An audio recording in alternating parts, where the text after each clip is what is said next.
Hello everyone, welcome back to my channel Farhana's কুকিংসে আপনাদেরকে স্বাগত জানাচ্ছি। আশা করছি সবাই ভালো আছে।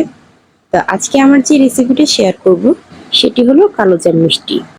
কোনো প্রকার ঝামেলা ছাড়াই ঠিক অল্প সময়ের মধ্যে কালোজাম মিষ্টিটি তৈরি করে ফেলতে পারবেন।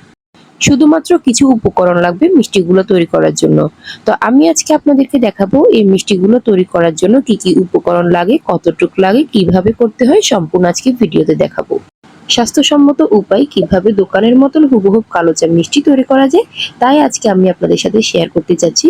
তো চলুন মূল ভিডিওতে শুরু করা যাক। তো এখানে একটা মিক্সিং বলের মধ্যে আমি 1 কাপ গুঁড়া দুধ নিয়ে নিয়েছি, ডিপ্লোমা ব্র্যান্ডের ফুল ক্রিমের নিয়েছি। আপনারা চাইলে যে কোনো ব্র্যান্ডেরই গুঁড়া দুধ নিয়ে নিতে পারেন। তো আমি এখানে কিন্তু পরিমাণ মতো কিছু লবণ দিয়েছি অফ ক্যামেরায়। তো এখন আমি দিয়েছি হাফ কাপ ময়দা, আর দিচ্ছি 1/4 কাপ সুজি, দিয়ে দিলাম বেকিং পাউডার 1 চা চামচ। তো এখানে এখন সব উপকরণগুলোকে ভালো করে মিক্স করে নিয়ে নিব আমি হাতের সাহায্যে। তো সবগুলো উপকরণ মিক্স করার পর এখন আমি এখানে দিয়ে দিব 2 টেবিল চামচের মতন ঘি। ঘিটা আপনারা চাইলে স্কিপও করতে পারেন। ঘিটা দেওয়ার কারণ হচ্ছে মিষ্টির ভেতর থেকে যেন একটা ভালো স্মেল আসে, তার জন্য আমি ঘিটা দিয়েছি।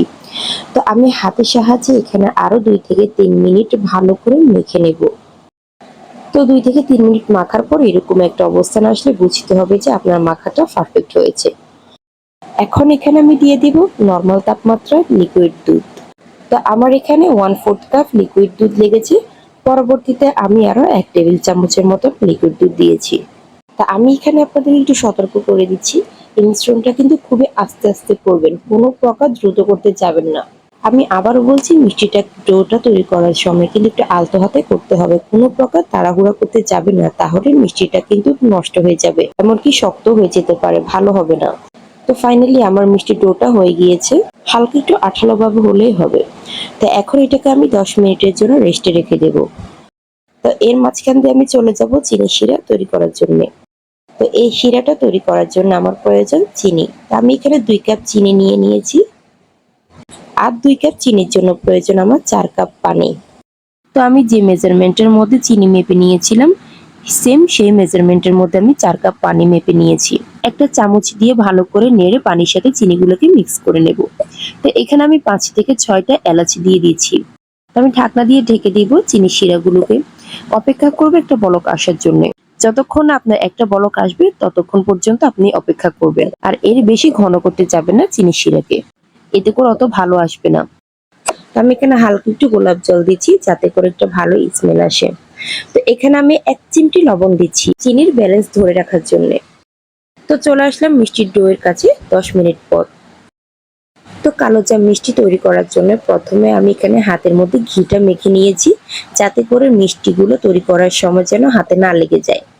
আর এই মিষ্টিটা তৈরি করার জন্য আমি এখানে একটা মেজারমেন্ট কাপটা মেপে নিয়েছি, এতে করে যেন সকল মিষ্টি সমানভাবে হয়।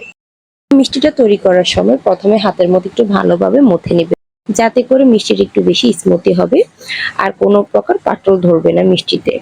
তো এদিকে কথা বলতে বলতে কিন্তু আমার অলরেডি একটা মিষ্টি হয়ে গিয়েছে, আপনারা দেখেছেন।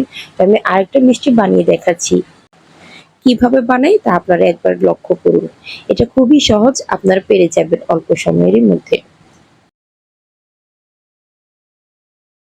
তো অফ ক্যামেরায় কিন্তু আমি সব মিষ্টিগুলো তৈরি করে ফেলেছি। এখন এগুলোকে আমি চুলের মধ্যে নিয়ে যাব ভাজি করার জন্য। এখানে দিয়ে দিব রান্নার রেগুলার সয়াবিন তেল, আর এখন সব মিষ্টিগুলো তেলের উপরে দিয়ে দেব। তো এই সময় কিন্তু চুলার আঁচটা একটু মিডিয়াম হিটের মধ্যে রাখবেন, বেশি দিলে কিন্তু এটা পুড়ে যাবে। আর অবশ্যই খেয়াল রাখতে হবে এটা কোনো প্রকার চামচ দিয়ে নাড়া যাবে না, একটু আলতো করে পাইপিংটাকে দুলিয়ে নিলেই হবে। আর দেখতেই পাচ্ছেন আস্তে আস্তে কিন্তু আমার মিষ্টিগুলো ফুলে উপর দিকে উঠে যাচ্ছে।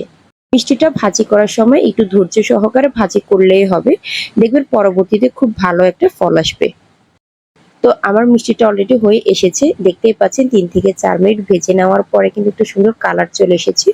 এই সময় কিন্তু চুলার আঁচটা একটু হাই হিটে দিয়ে দিবেন, যাতে করে উপরের অংশটা একটু সুন্দর কালার চলে আসে। তো এখন আমি এক এক করে চুলা থেকে মিষ্টিগুলোকে উঠিয়ে নেব আর একটা প্লেটের মধ্যে রেখে দেব। তো সবগুলো মিষ্টি চুলা থেকে উঠিয়ে নেওয়ার পর এখন আমি চলে যাব চিনি শিরার মধ্যে। আমি এখানে ফুটন্ত গরম চিনি শিরার মধ্যে মিষ্টিগুলো দিয়ে দেব। তো এখানে মিষ্টিগুলো একটু উষ্ণ গরম থাকবে আর চিনি শিরাটা থাকবে ফুটন্ত গরম। তো আমি এই মিষ্টিগুলোকে চিনি শিরার মধ্যে ঢেলে দিয়েছি। তো আমি এখানে 10 থেকে 15 মিনিটের জন্য ঢাকনা অফ করে রেখে দেব। ফাইনালি আমার কালো জাম মিষ্টিটা তৈরি হয়ে গিয়েছে। দেখুন কতটা মোটা আর তুলতুলে নরম হয়েছে আমার এই কালো জাম মিষ্টিগুলা। তো চলুন আপনাদেরকে একটু পরিবেশন করে দেখাই।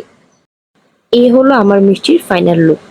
তো এখন আমি এই মিষ্টিতে একটু সৌন্দর্য বৃদ্ধির জন্য এর উপরে কিছু পরিমাণ বাদাম দিয়ে দিয়েছি। আপনি চাইলে এটা স্কিপ করতে পারেন আর চাইলে দিতেও পারেন যদি বাদাম আপনাদের পাশে থাকে।